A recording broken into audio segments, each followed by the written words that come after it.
So before I get into the how to reach or even lower and clear those hurdles of risk, I want to share with you my hermit crab analogy. As I talked about before, about we have our little shells of protection and we tend to retract into them when we feel that it's too risky and that we feel that there's a perceived threat, right, attached to those risks. And that prevents us from taking that chance for growth. So, with the hermit crab analogy, I say that we're all hermit crabs, right? A hermit crab, if you're not familiar, is a little crab that was hatched from an egg, and it takes months to mature enough to even find a shell to hook into. Right? So it's very vulnerable and exposed through those first few months.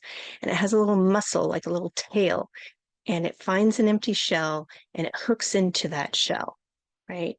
Well, it outgrows that shell, just like us. We grow, we're meant to evolve.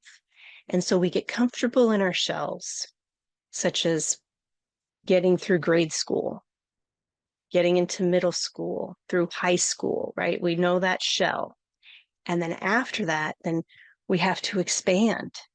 Okay? We have to become more and either find a job that suits us or go for extra education or taking a certification course, whatever that is for you, that's getting into another shell. So the hermit crab has to be vulnerable. It has to leave that shell and find the new shell. So it's exposed, right? It's prey for other fish, and it has to search for the right shell. Now, it's not going to find a shell that fits it perfectly. It has to grow into that shell.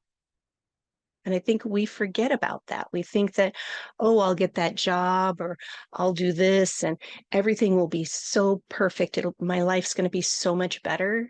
Well, you're asked to grow again as you get into that new shell, right?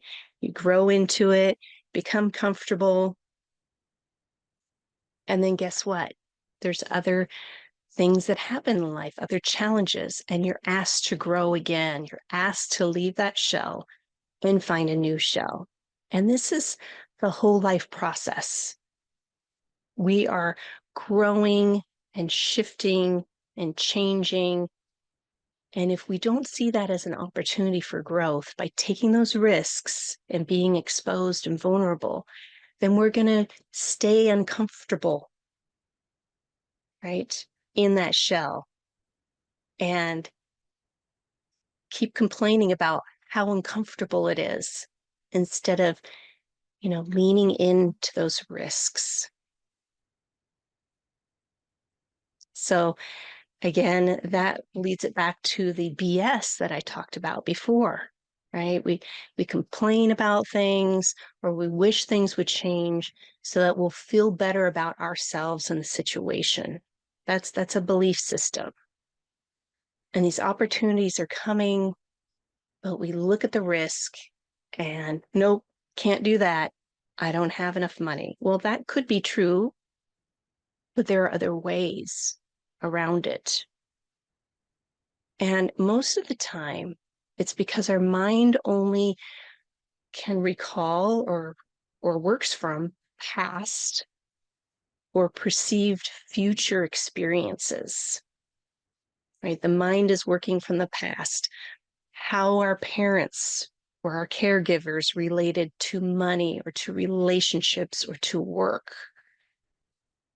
Really, we put that in our psyche and we believe this is true about how life runs. When in actuality, we can make our own choices, right? And that can only happen when we're in the present moment, when we have that awareness, right? Becoming aware of our own self-judgments and recognize when there's possible that you're closed, you're sucked into your shell, and you can't see the opportunities. right? Staying with those belief systems to keep us safe, right, in those shells. So even being aware of self-judgment can be risky, right? Sometimes it's hard to look in the mirror and go, oh, it was me this whole time that's held myself back. Well, sometimes that is part of the growth, right? And then knowing that you can choose, okay, I'm learning this, that's okay. And now I can choose. So this for me was the hardest part of my growth.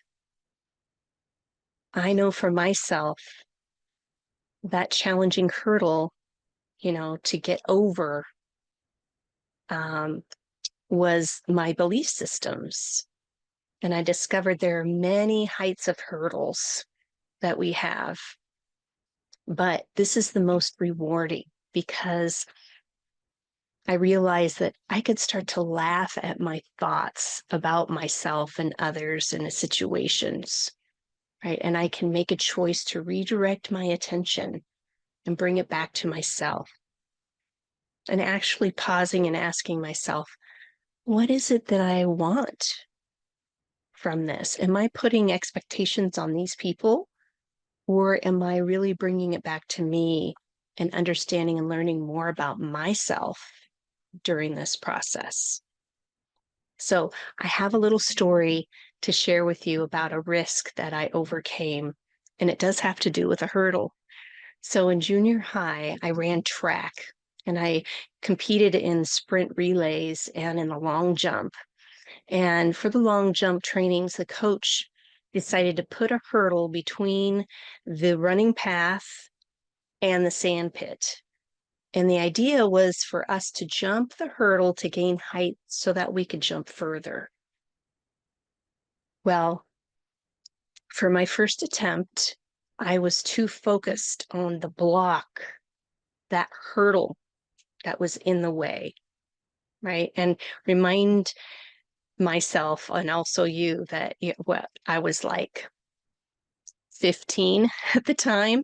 So it's very kind of concrete thinking back then. And so I remember thinking, I'm not a hurdler. Why are we even doing this? This is stupid. This is a 15-year-old. Obviously, my mind was already judging my abilities and risking looking like a fool trying to jump this hurdle because I had no idea how to jump a hurdle. And in the result, when I started to run towards that hurdle, my stride was off, right? I could feel it, but I jumped anyway because I didn't want to lose face. I didn't want to look like a fool. Guess what happened? My left knee hit that hurdle and I injured myself and I was out for the rest of the season. I felt defeated and foolish because I did not clear the hurdle.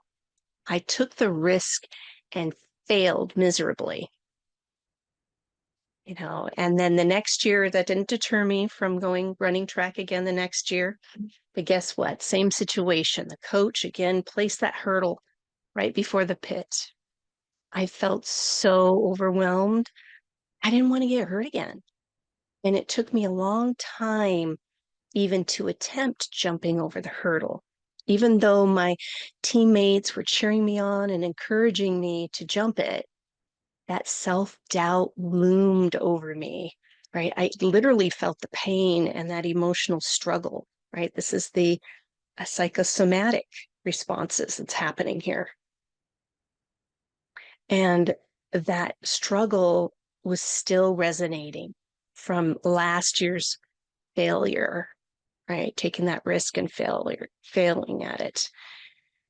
And then, of course, after several minutes of my hesitation, my teammates walked away and they said they're leaving, going back to the locker room, and told me, I need to jump the hurdle. I need to get over it. Well, I didn't want them to leave me behind, as I do have abandonment issues. And I told myself, I'm not a loser. I can do this. And I remember taking that deep breath and taking those big strides as I looked past the hurdle where I wanted to land in the pit, I flew over that hurdle.